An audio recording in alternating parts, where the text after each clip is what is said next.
Well, greetings, everyone. It is a joy and honor to again be in conversation with Pam Gregory. So thank you for doing this with me today. Oh, it's always an absolute joy to spend time with you, Heather, to share. I think we kind of spark ideas in each other and, produce something greater than the two of us, as it were. And so it's always incredibly stimulating. And I know you've got a new area that you want to talk about in this conversation, which I think will just be absolutely electrifying for people, which is super exciting. So I'm really, really looking forward to sharing with you.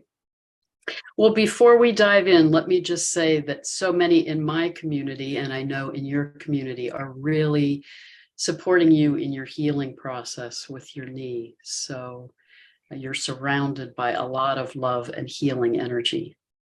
Yeah, thank you so much. I've been absolutely overwhelmed. Someone like you, Heather, who was quite private, to ask for help personally was wasn't easy. But I've been absolutely overwhelmed with the amount of love and healing and care. It's been a tsunami, really, and I've been touched by every single person and every single message. I'm still sort of wading through them at the moment, but it's been absolutely wonderful. And as I mentioned to you before we started the recording, I am investigating something natural, and I'll be doing a video on that in the next couple of weeks because it may help other people as well. It's a particular treatment that could help to avoid full knee replacement surgery, because the pain when I walk is pretty severe. And so we'll see, and I'll talk about that in another video, and I can go into that in detail, but it really is pointing to the future of medicine. I think what I'm already embarking on, and it's very, very exciting. So, but just to say thank you to everyone in your community, Heather, and in my community, and I'm going to do another video to say thank you because it has been, I've really been touched to the core with the care and love that's come through. So, thank you, everybody. Well, and thank you, because I think you're sharing some of your journey with this is supporting others in their process. But also, I think it is such a beautiful example of how we can be in community with each other, even across the globe, and be there to support each other as we're all in this transformational process. So yeah, that's beautiful, isn't it? That, wherever we are in the world, we can share ideas that can help others. And that's how we're really gathering momentum as digital soldiers, I think, in this huge transformation. So it's thrilling. Even if you haven't got like-minded people locally, you'll find them online, and that's really strengthening. So let's dive into a conversation about, this is such a profound time where the energies are accelerating in terms of the transformation that we're in. So I'd love to just talk together about some of how that's accelerating towards the end of the year up to the solstice, and then as we move into 2023.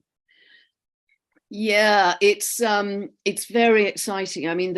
This full moon coming up with the sun on the great attractor, I think, is incredibly powerful. The great attractor not only is moving backwards at 600 kilometers a second, sucking galaxies in its wake, but it's also emanating, spewing out all kinds of new energy and new information with which we are creating our world. So I think that is incredibly exciting. And I see it as quite a pivot point of really illuminating issues around choices we've made in the past, choices we're going to make in the future, because I don't know if you feel the same, Heather, that the choices that we're making round about this time are possibly collectively some of the biggest choices we're going to make in this lifetime, because this transition that we're going through is so it's so enormous. And Jupiter is so highlighted here as the ruler of Sagittarius. It's on the world axis. It's stationary. There's so many highlights to Jupiter here that are about freedom, about our future, about expanded consciousness, which I think is coming in just in waves for people right now, perhaps around justice and the law. I think that will be quite interesting to see. But yeah, more and more as we move through these last few weeks of the year, there's an increasing feeling of of momentum, isn't there? Because I mean, we've got Saturn and Pluto have already moved direct. We get into January and we've got Mercury, Mars, Uranus then moving direct. And I think by the 22nd of January, every planet is moving direct, every single planet. And that's quite rare, isn't it, that we have every single one. So I think this sense of increasing momentum is going to carry through, or actually probably into March, but certainly we're going to feel it in the next few weeks. I mean, I so agree with you. I think this is such an accelerated time where we're really facing a choice point individually and collectively around letting go of these paradigms of the past, you know, as Pluto's in its final degrees of Capricorn. And I feel like the eclipses, this full moon, the solstice, all these energies are trying to guide us towards that. I really believe that's a threshold point when Pluto makes its first pass into Aquarius in March of 2023. But it is so amazing to feel, like you said, the increasing shifts that are happening. And I do believe that the Neptunian energy of this upcoming full moon is also very powerful in supporting us to dissolve what we need to let go of from the past and to open more to that energy of higher consciousness and our connection with source. You know, so much of your work and some of what I'm bringing through in my work is about how we can remember our capacity to open to that higher consciousness. And it changes, I mean, like we're talking about with your healing journey, it changes how we heal, it changes how we experience our reality, it changes how we are in connection with each other and with the earth. And I feel like that Neptunian energy is really trying to call us back into that sense of our interconnectedness and our capacity to come back into right balance within ourselves and with each other. And before we got on the video, I was mentioning my explorations in biogeometry. Yeah, that's fascinating. Do you want to talk about those now, Heather? Or let me just say a little bit about that, and then I hope to do another video on that later. But I just feel like there are so many ways, including biogeometry, that was brought forward by Ibrahim Karim from Egypt, integrating ancient wisdom traditions from Egypt with modern science, which again is this understanding that everything is consciousness and that consciousness communicates through sacred geometry.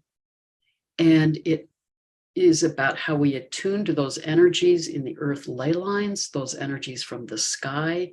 And everything is coming in so powerfully right now with those cosmic energies activating the earth energies that I feel like it's so opening the door for us to work in these ways that we can remember from these ancient traditions that will guide us through this accelerated change into the Aquarian age. yeah, and that's so exciting, and it sort of echoes into the Kuiper Belt objects, and you know the ones we've explored so far are all about kind of this ancient connection to the earth and shamanism, but at the same time this kind of leading edge quantum scientific perspective on how we can manifest our reality. And I think in partly as well, it's kind of Saturn moving into Pisces, a combination of science and spirituality coming together, or perhaps the legitimization of spirituality in a way that we haven't seen it before, you know, on a broad scale. And that's very exciting. And I was mentioning in another conversation that apparently we're receiving a lot of Lemurian frequencies right now. Ah, interesting. Which are very, very high frequency. And in those times, they healed in light temples. And the light temples were very simple, sort of wooden pole structures, just with canvas around them, but full of crystals. And they healed people with light and sometimes with sound, but they were healing with light. And so as we move gradually into more of the outer planets being in air and the invisible, I think we're going to start to understand the power of the invisible with things like light and sound. to really shift our consciousness to a different level, and also start to bring in a very different level of healing. Because with the sacred geometry, that is really just, it's like tuning forks, isn't it? It's setting up a particular resonance, which is what a chart does, a birth chart or any chart does. It's a particular frequency, particular resonance that offers us something. And if it's coherent, that can create healing. Well, it's also that understanding of those sacred sites on the earth where the ley lines cross emanate this powerful energy that is our connection with source, with cosmic consciousness. They call it BG3 energies. And that ancient cultures knew how to locate their temples or their healing centers at those sites and work in balance, in harmony with those energies. And as we can remember how to do that again, I feel like we have a way that we can allow that to emanate in the collective consciousness in a way that brings us all back into balance. And I think of it in the same way as if the chart is like a mandala of the self, showing all the different facets of who we are.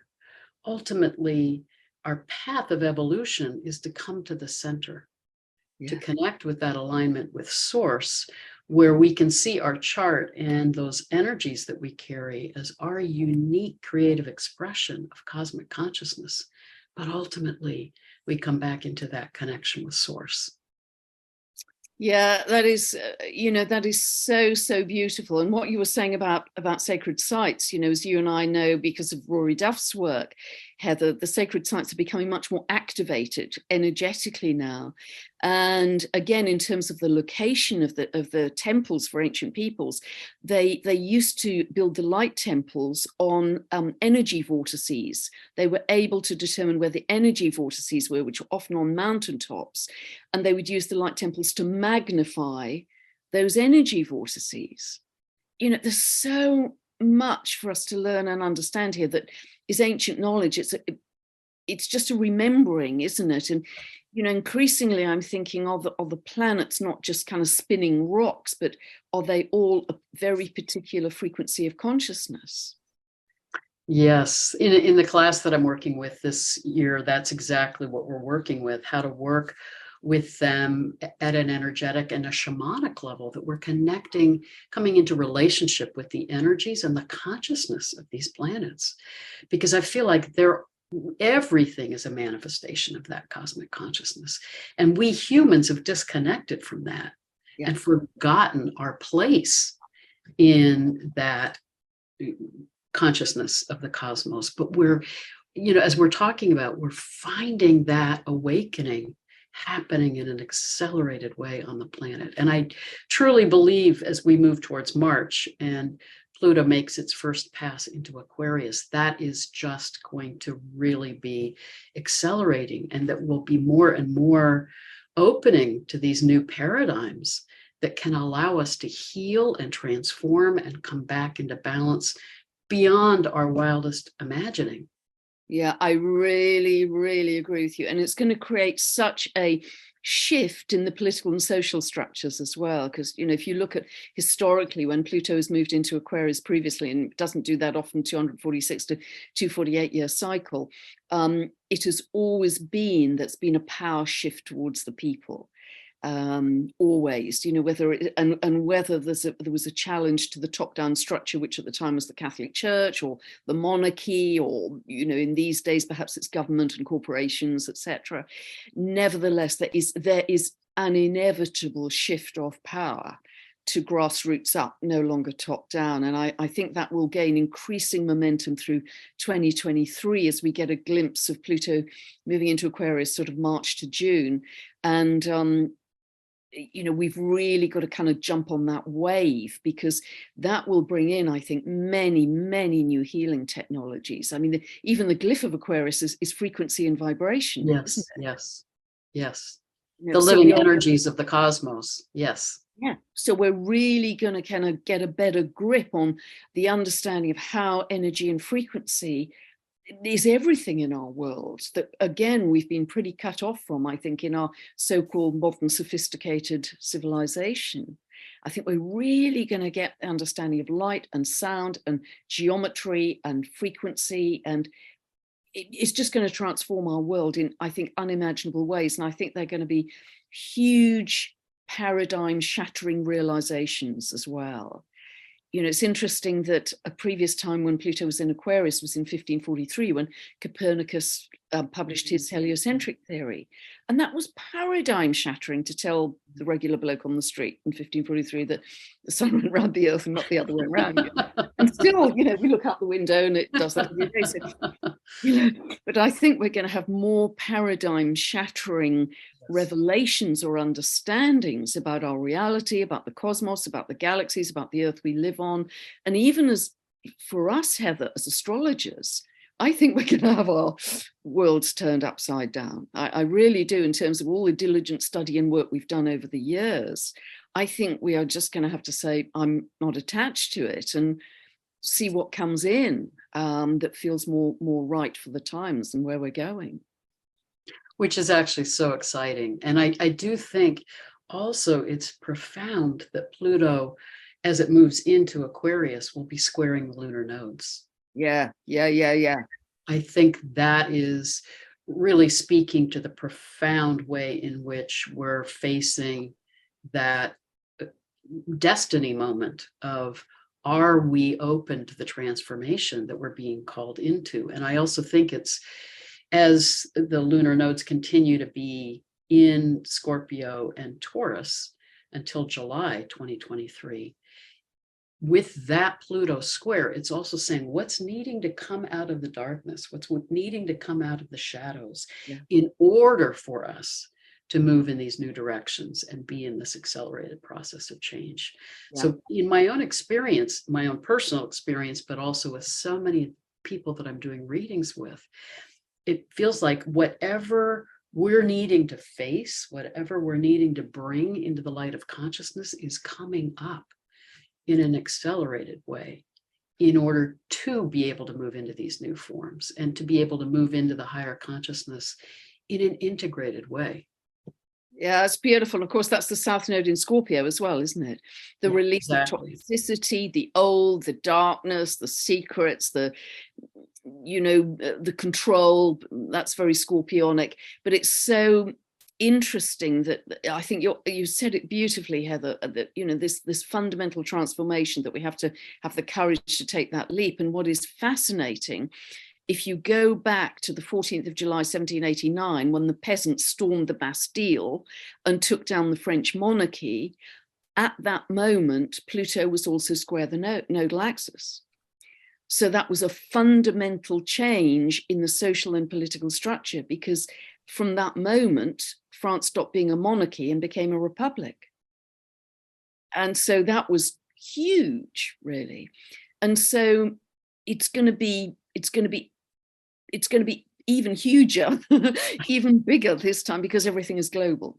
And whatever happens in one country is going to ripple across. But yeah, you said it so beautifully, that it's having the courage, really, the bravery to step into the transformation that we're being called into. And what will help us, I think, is Jupiter being in Aries, starting at this Capricorn solstice, and then July onwards till the end of 24, the North Node also being in Aries. This is sovereignty, autonomy, courage, bravery. Step into the new you, who you want to be. I think that will help us a lot to move forwards. I just think it's tied in with that. It's exquisite that Pluto will be squaring the lunar nodes from the end of March through December of 2023, initially with South Node in Scorpio, North Node in Taurus, but then, as you said, shifting into South Node in Libra, North Node in Aries. So it feels like such a powerful time of bringing what's been in the shadows, in the darkness, into the light of awareness for the transformation to occur. And then as those lunar nodes move into Libra and Aries, like you said, I think it's not only guiding us into new ways of being and expressing ourselves, but bringing back into awareness, Libra, how we can be in balance and harmony with each other, with the earth, with all of life, and develop new forms in Aries that are an expression of that. but also the way in which I think it's going to be guiding us in rebalancing the energies of the sacred feminine, Libra, with the sacred masculine, Aries. So it's extraordinary, the layers of transformation that these planetary energies are guiding us into, to be able to move into co-creating the new earth, the Aquarian paradigms. Yeah, absolutely. And it's a big year. I don't know how you feel, Heather. I feel 2023 is such a big year of endings and beginnings, because you've got Pluto for 3 months going into Aquarius, totally different energy, new beginning.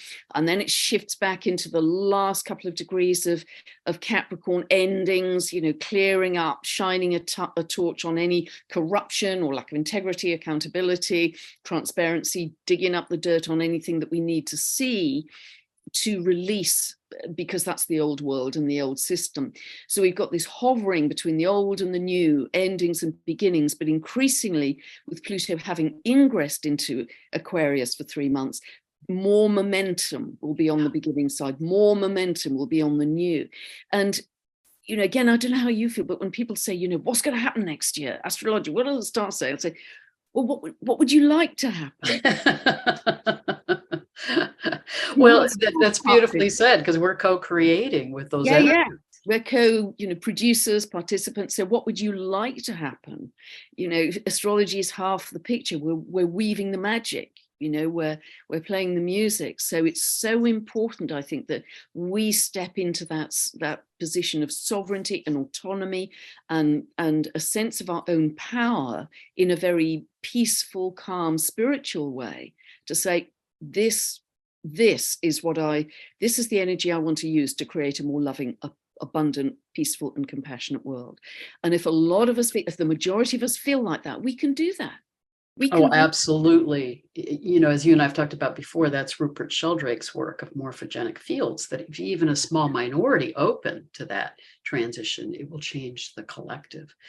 But the other thing I think you're talking about that we both emphasize is, as we're stepping into those ways that we can be co-creators of this new world, it is so critical that it's about coming back to our connection with the heart, and with our connection with that sense of higher consciousness, because I think that's the shadow side of the Aquarian age that can emerge, is if we stay caught in our minds and that left brain way of being that has led to our disconnection from source, from each other, then we can actually be creating and manifesting the shadow side of the Aquarian age. But if we come back to the heart and that capacity through the heart to connect with that sense of oneness, that we are unique expressions of cosmic consciousness, then the capacity that we have to be co-creators of this radically new way of being is incredible. I think it's unlimited, actually. I truly think it's, you know, we're stepping into a very different energy, which is unlimited. But you are absolutely dead right, Heather, so on, because, you know, Aquarius at its shadow expression can be hyper-rationalism, hyper-intellectualism. There's no humanity in it. Everything idealizing technology. Absolutely. Transhumanism. Absolutely, AI, all of that is, you know, clear as day to see how that is working in society as a possible future timeline. So we have to be very alert and aware in our choices. I'm not choosing that road, you know, I'm going over here. You know, the natural and the organic, the bumpkin timeline. I'm heading for the bumpkin timeline.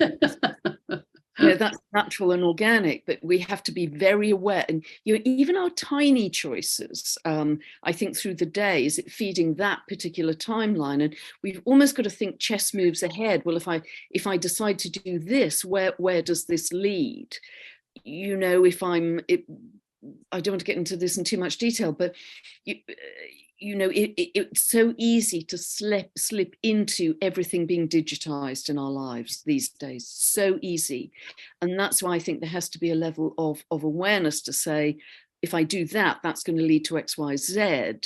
And actually, I think the most important thing in this transition for me is, what does it mean to be human? That's the big question. What does it mean to be human? Because to be human, you have to be rooted in your heart. You have to stay in your heart and have those feelings of love and compassion and empathy. And that's vital to make sure we don't go down that dodgy robotics AI route that's all about, as you say, the idealization of science. That is so beautifully said. What does it mean to be human, and what are we here for?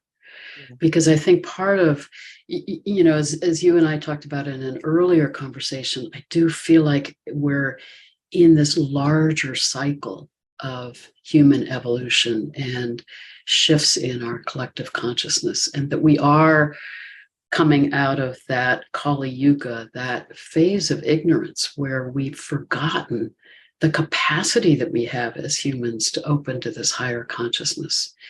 And we've needed to explore our sense of individuation and separation and be caught up in that analytical left brain way of understanding things. But now we need to come back into balance.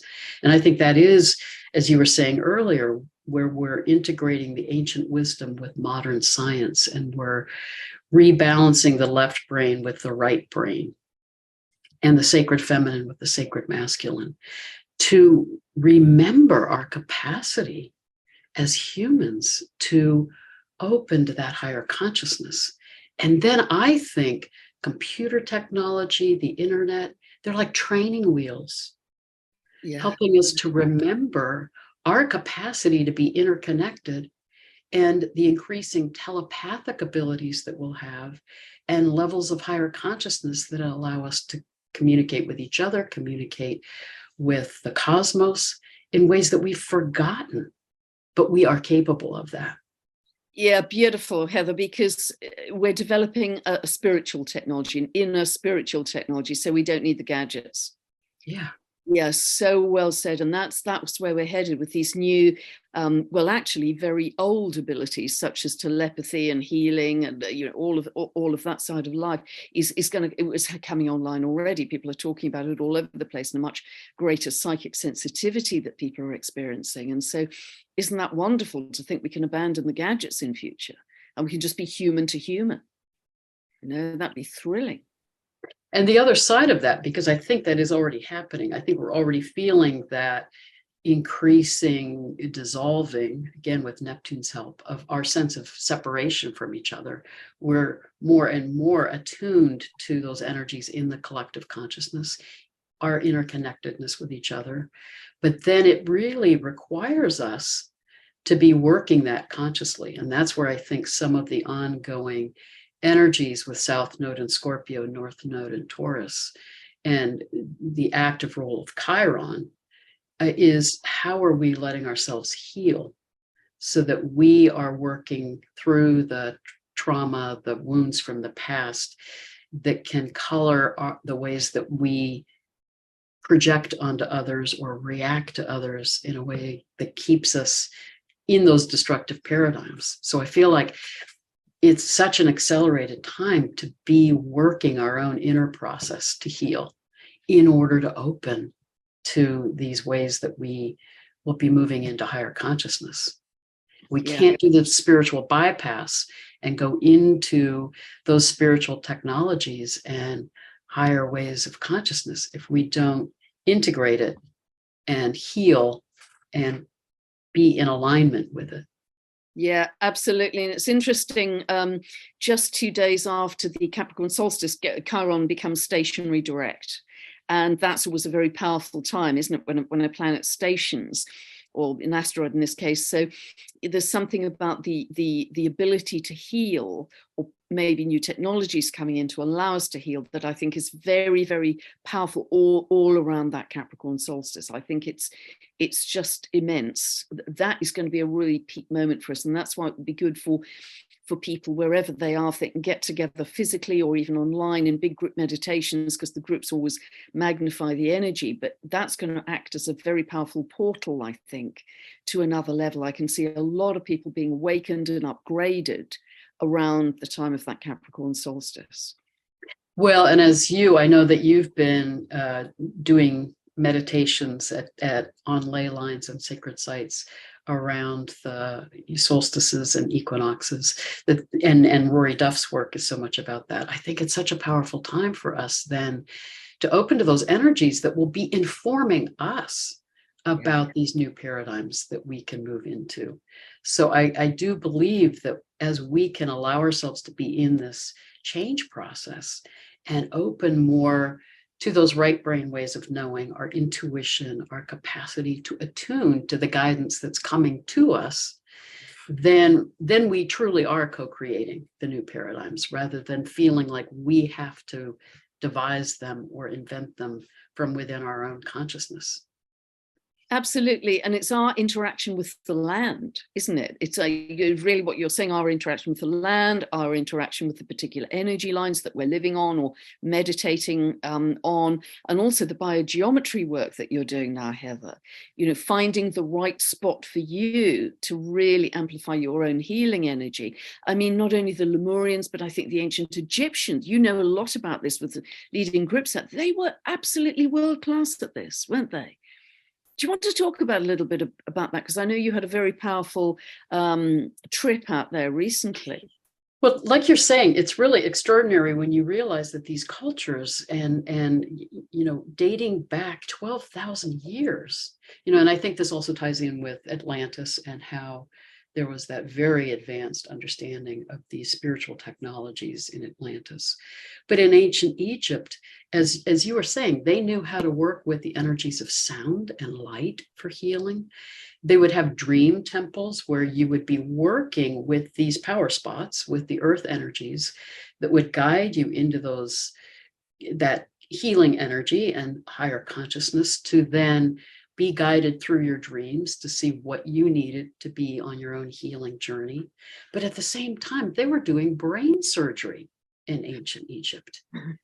So they had that advanced knowledge of technologies at that level, but how to integrate it, and that understanding that I think we're needing to come back to, that we can have these advanced technologies that we're working with in harmony with these energies of the earth and sky, and how being in that harmonic balance is ultimately what is not only healing for us, but allows us to expand our consciousness and be manifesting in extraordinary ways. Yeah, absolutely. That's a big shift in the paradigm of the Aquarian age, is really coming back into that sense of what it means to be in balance, in harmony, rather than humanity dominating everything around us. Totally. I mean, beautifully said. And, we think in our modern day civilization, we're at the peak of civilization. We're so sophisticated. I mean, we're just barbarians, really, compared to, the ancient peoples. And what the ancient peoples very much understood, as you've so beautifully expressed, Heather, but it's also coming through in the archetypes of the Kuiper Belt objects. It's this constant harmony with nature, harmony with earth, harmony with the cosmos, being at one, that we are part of nature. We don't dominate, we don't exploit, we are a harmonious part of nature, and we will do nothing ever to hurt the earth or nature, and that's I think where we're headed with New Earth.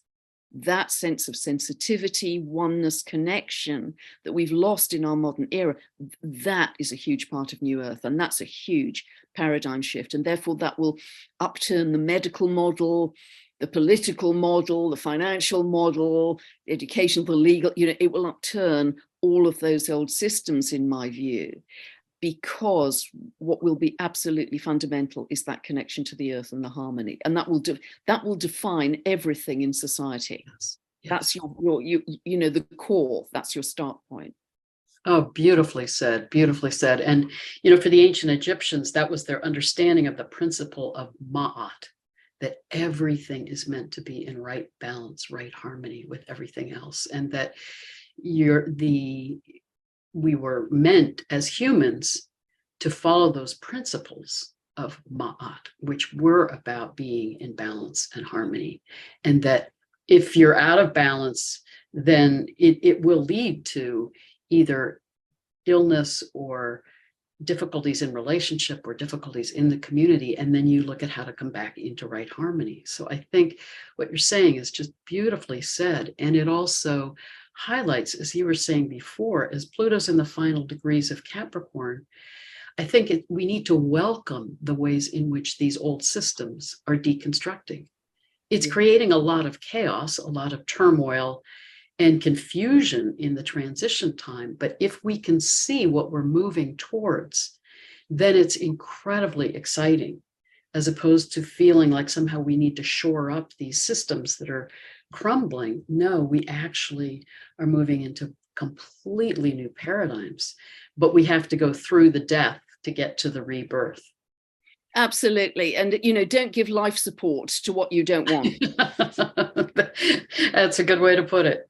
Because, we don't want any of that. And, it's kind of like the first law of wing walking, don't let go what you're hanging on to till you're hanging on to something else.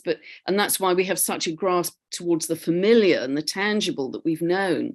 But we have to trust the invisible right now to move to something which is much higher frequency, but it's invisible. We just hitch our wagon to a star. And, our realities, I think, Heather, and I don't know how you feel about this yourself, but they're so different because people say, well, what's it going to be like going through this? And the analogy I've used recently is, well, we've all had the experience of taking off from an airport on a windy day, and at the lower levels of altitude you get very buffeted and it's going, it's quite scary, or you're going to fall out of the sky. But if you sort of penetrate the layer of cloud and get beyond that turbulence, you, over the same geography, you have a very smooth ride. And so if you substitute frequency for altitude, I think our experiences of reality are going to be so different depending on where we're pitched. If we're focused on the nightly news, it's going to be pretty lumpy and pretty rocky because everything, the whole world's in turmoil, and it is at that level. It's awful, the war, the poverty, but we don't solve that awful suffering by staying in the same hamster wheel. We've got to break out of that hamster wheel, because just living in this little road where I do, in a rural area, back onto an organic farm, and I've got kind of 10 houses around me, my reality is utterly, utterly different from my neighbours just a few yards away. So you can live in the same space, but have a totally, this same little road, but have a totally different reality that you're experiencing, depending on what's feeding you, where your attention is day to day. Well, that's so profound, because I think you're also talking about what is your level of consciousness in how you're engaging with what's going on around us, because to get caught in the news, caught in the chaos, lowers our consciousness, brings us into that energy of fear or anger or confusion. And when we can, I think, come back into connection with nature, come back into connection with our hearts, with that connection with cosmic consciousness, then we, as you said, we can see it from a higher perspective, that this is the chaos, the deconstruction, preparing us for the rebirth. And the other piece, my background was in cultural anthropology, and I think in modern times we've forgotten what they knew about rites of passage, that to go through a metamorphosis, to go through a profound transformation, you have to be willing to let go of the identity and the paradigms of the past and be in a liminal period, a time of not knowing, the time of mystery. And that's actually when the transformation happens, to then allow you to emerge in a new way. And the image I use a lot with people is that metamorphosis of the caterpillar to the butterfly. We are in that time where we're in the chrysalis. Everything is dissolving, everything is falling apart, and the poor caterpillar is thinking everything, this is just a mess. Everything is gone. But it's not about trying to reconstruct the legs and reconstruct the form of the caterpillar. It's being in the mystery in order to then emerge in a radically new way beyond our wildest imagination. That is so beautiful, because if you know, great analogy, Heather, because if you said to the caterpillar, in a very short time, you'll have total freedom to fly, you know, several yards off the ground, you can visit trees and flowers, you can go anywhere you like. Caterpillar said, don't be crazy, I can't move a centimetre in this chrysalis. Don't be mad. But, you know, so that's the degree of the paradigm shift, isn't it? And the transformation. Yes. And so I think that's a beautiful analogy, because it really is, you know, we're in the chrysalis and saying, you crazy? You know, I'm never going to get to those levels, you know. But I believe, I absolutely know that we will. I mean, I absolutely know, because people are already experiencing those kinds of levels now. And they are the pioneers that are bringing that new energy. Beautifully said. And I also think, tied back in with what you said earlier, that first pass with Pluto into Aquarius is going to give us glimpses of what we're moving into. And then it goes back into Capricorn and back into completing the deconstruction that needs to happen. But with gifting us with that sense of, yes, we are moving into these radically new ways of being. And then by the end of 2024, when it fully moves into Aquarius, and as we know from Rory Duff's work, the Earth's energy ley lines really come into higher harmonic resonance with each other, we'll be prepared then to be emerging with our wings and in these radically new paradigms. That is what is so exhilarating about this time on the planet, and that we've each chosen to incarnate to be a part of this change process. Yeah, we're the ground crew, we're the pioneers for New Earth right now, and you know, that's a huge privilege, but it's also a responsibility that almost you've got to sort of jump yourself 12 years on and look back at these times and say, am I proud of the role I played in that transformation? Can I stand tall that I did every possible thing I could to help humanity in whatever small way I'm a piece of the puzzle to get to a more beautiful world? I think that's really important. And it's so interesting with Pluto moving back into Capricorn from June till the end of next year. I keep getting this image of, you know, the bulldozer with the wrecking ball, you know, and another thing, you know, and one final thing, you know, and another thing, you know, take that sort of thing. Because then in 2024, we've got that beautiful conjunction between Jupiter and Uranus, which I see as another jump in consciousness. Yeah, an accelerated time of change, yes. Yeah, beautiful. And then 2025, we're away with you know, all of those shifts of the outer planets from earth and water into fire and air that are going to happen more on 25, 26. But it's interesting, isn't it, Heather, that even now you've got several very important outer planets, Kuiper belt objects, that are shifting sign, you know, and because they've got such slow orbits of 300 years, Sedna 11,400 years, the fact they're shifting sign round about now in the next few months also suggests an ending and a beginning, doesn't it? Big time. Well, and that they're signaling these larger shifts in consciousness that we're in. That again, I think if we can hold that awareness that we're in this intensity that we're experiencing in our day-to-day reality, but these Kuiper belt objects are talking to us about these larger eras of human development and evolution and consciousness, that we are on this threshold as they're shifting signs that are taking us into a whole new era of our human consciousness, so that we're holding the space for being on that threshold and participating in that transition.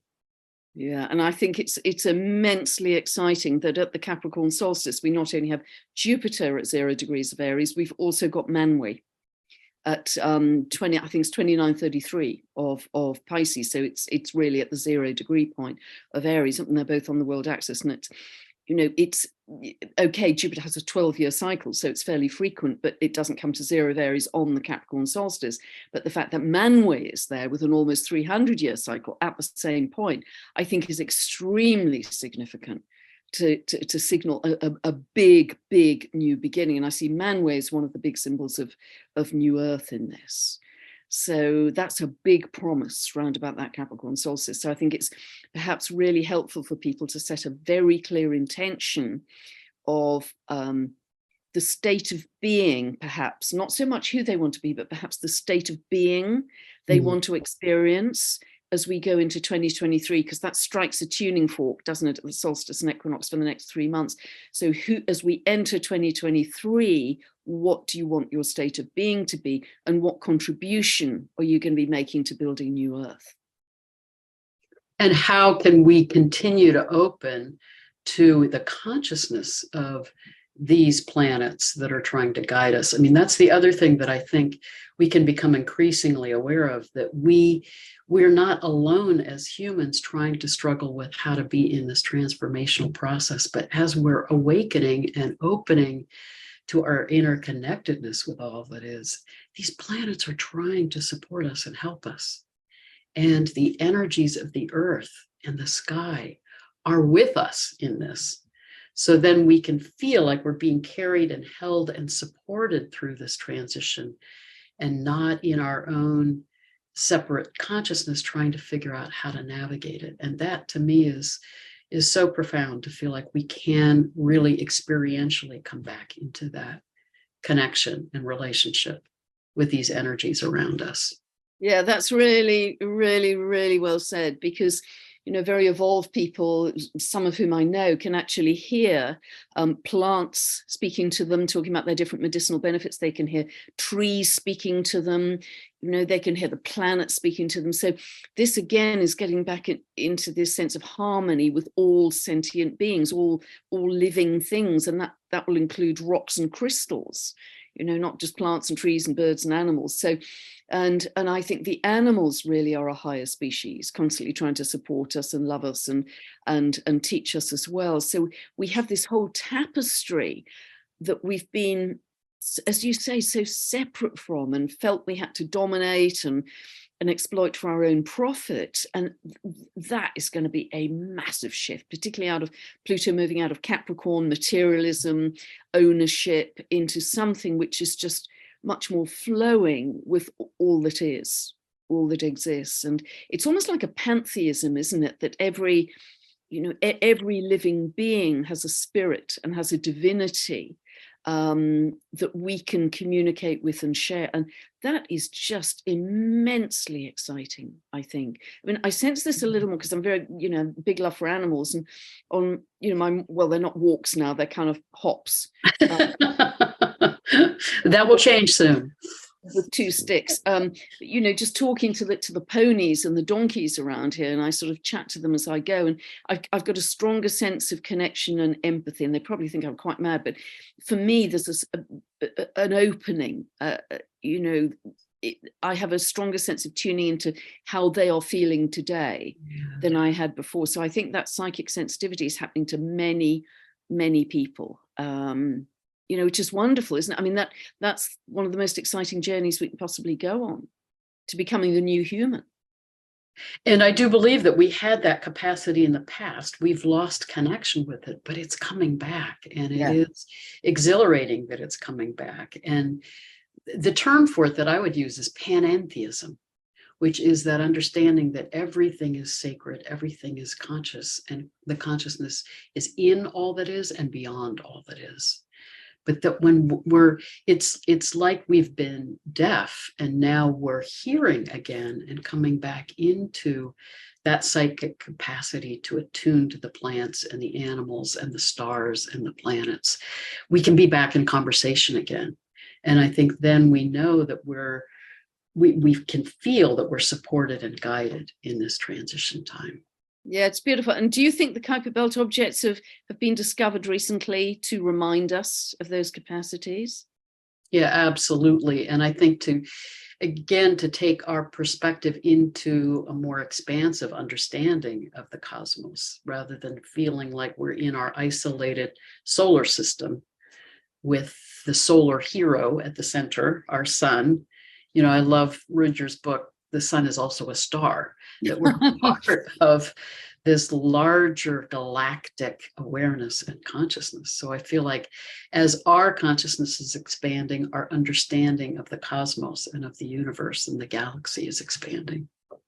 Yeah, absolutely. I think that's going to be a huge part of Pluto in Aquarius, a huge part, because ruled by Uranus, that's very linked to aviation. So I think there's going to be a lot of space travel and far galactic travel, because we are all galactic beings. We've just totally forgotten that. We just think we're little earthlings with no connection to those other beings out there. But that's where we came from originally. You know, we are made of stardust. We're not descended from, you know, chimpanzees or anything. That, I think that's been proven scientifically. So, you know, this remembrance of being a galactic citizen, I think, is going to be immense for us in this paradigm shift, and beyond exciting. I mean, I think the future is kind of unimaginable, really. I mean, it's interesting, I've mentioned this in another video, but in the north of the UK currently, there is an airport being built for flying cars right now. Wow. So, you know, I think we are all going to experience flying cars in our lifetime. They're doing it, they started, I think, in 2020 to build that airport for flying cars. So this whole area of out there, of air, of space, of the galactics, of aviation, I think all of that, and I think travel is going to be speeded up just immeasurably, and to allow us to, maybe all of us, to explore the galaxies in unimaginable ways. And that's going to be the richness of our life experience. It's not going to be about buying stuff and posh dresses. You know, it's going to be utterly different and so much more profound than we've ever known. And we'll live longer, I believe. You know, because if you think Aquarius is about youth, and Pluto is moving into that, and it catalyzes whatever sign it's in, we're going to get a lot more age reversing technologies. You know, bring them on, I say. That's great. You know, before we stop, let me just say that I think that's so interesting too. You're talking about the importance of moving beyond that materialism and that sense that this third dimensional reality is our only reality, to as we move into these new forms of consciousness. I mean, as I'm sure you know, so many people that have talked to or been in interaction with extraterrestrials and these ways of space travel that we're capable of as we move into higher consciousness. So often it is about working with consciousness as opposed to technology. And so again, what we're capable of as we get beyond that materialistic sense that it's only what we can see and what's tangible and can be touched that's real, I think we're going to be opening to whole new ways of healing, of space travel, of interacting with each other, of being able to be back in connection with the galaxy as galactic citizens. But until we can move into that higher consciousness and come back into balance and harmony, we're not safe to be out there interacting with the galaxy and carrying this out of balance way of being beyond our Earth. So I think the planet is in this really powerful time of alchemy and healing and transformation to enable us to reconnect as galactic citizens again. Yeah, beautiful. And to stay rooted in the heart as your anchor, I think is a really big part of that. But the energy is going to go quickly when those outer planets, you know, Pluto into Aquarius and ultimately Uranus moving into Gemini in 2025, 26. It's quick, isn't it? Air is super quick. So I think society and our experiences are going to be developing so fast. It isn't going to be the kind of density that we've had in our lifetimes. It's going to be utterly different. But staying rooted in the heart, to me, that's our anchor. Staying connected to the earth, rooted in our hearts, and they will be great navigators for us in whatever comes, I think. No, it's a beautiful note to end on. So thank you for being in this conversation, and thank you for all the profound work that you're doing in helping us move through this transition time. And you too, Heather, you're doing some magnificent work, very unique work, looking at the bigger cycles. The work you're starting to investigate with biogeometry, I think, will be incredibly powerful as another piece. So, you know, just thank you for your shamanic background, all that the healing you bring to the world as well. So God bless you. And I've loved this conversation. It's been wonderful. We never quite know where it's going to go, but it's been Well, blessings to you and blessings to all of you listening. Thank you. Bye, everyone. Lots of love.